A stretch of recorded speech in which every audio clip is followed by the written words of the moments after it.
powertrain, 0 to 60 in just over 4 seconds. Can travel up to 20 miles on electric power alone, all-wheel drive. But I bet you didn't know all of the i8's crazy details. So today I've borrowed this i8 from a reader in Connecticut, and I'm going to show them to you. And then I'm going to take it for a drive and determine whether I think it's worth BMW's $150,000 asking price.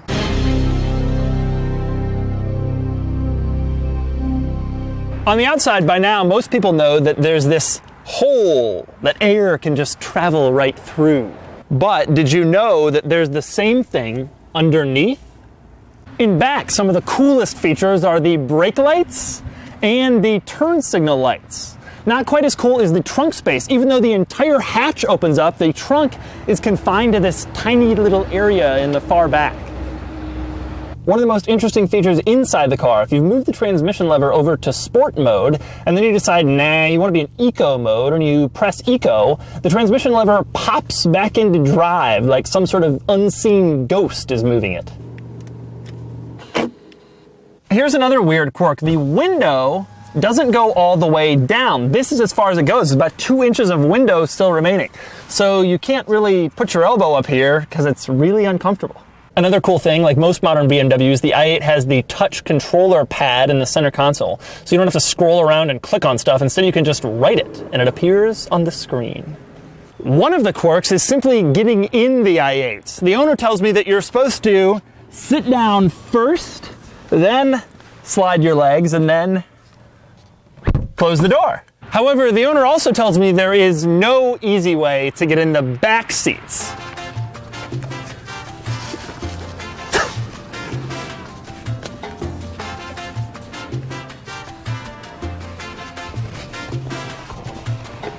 Oh.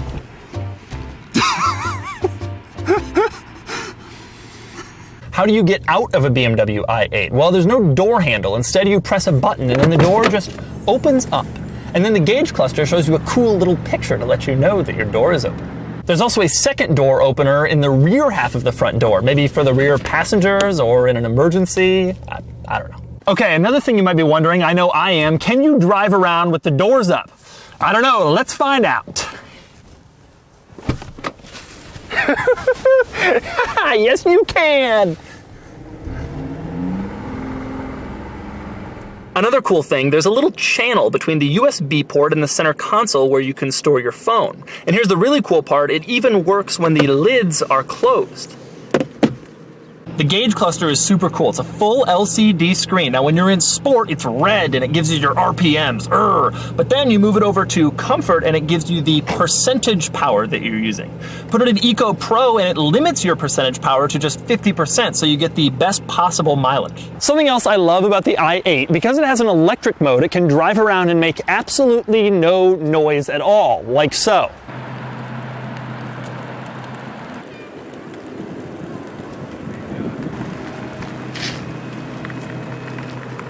You have to admit, it's kind of hilarious to see a vehicle that looks like this driving around with absolutely no noise coming out of any of its orifices. So the i8 has some very unique features, some cool and some weird. But how does it drive? Now it's time to get on the road and find out. And as always, click the link below to check out my column on autotrader.com/oversteer for more of my thoughts on the driving experience.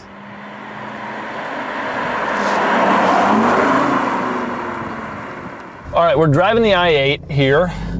The first thing you hear, I'm in sport mode. The first thing you hear is all this engine noise. It sounds like a V8. Of course it isn't, and all that is fake, and it's piped in through the speakers. Man, listen to that. So all that is fake? Most of it is, yeah. Oh, that's sad. Yeah, I guess that's not really how a 3-cylinder engine sounds. Yeah. God, it sounds great though, doesn't it?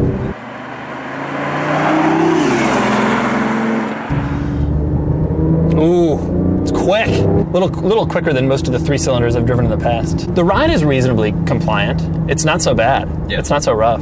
So I'm in sport mode here, and sport mode is mostly gas engine, but also electric. But the real key is sport mode charges the battery. The owner told me he's only plugged it in a few times because he drives it in sport mode, so I can just charge it right up from that.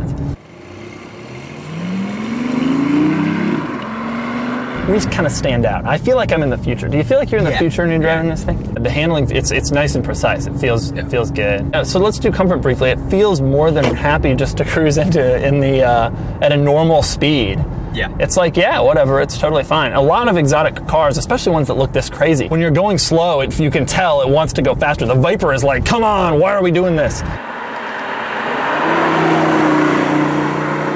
All right, let's give this a shot and see. Whoa, that's more like it. That is quick, damn. Wow, that's impressive. Oh my God, boy, the handling is great. It really feels incredibly planted. There's, of course, no body roll at all. The transmission is insanely fast. And like you said, you don't feel upshifts or downshifts. They just sort of occur. Wow, that is crazily fast.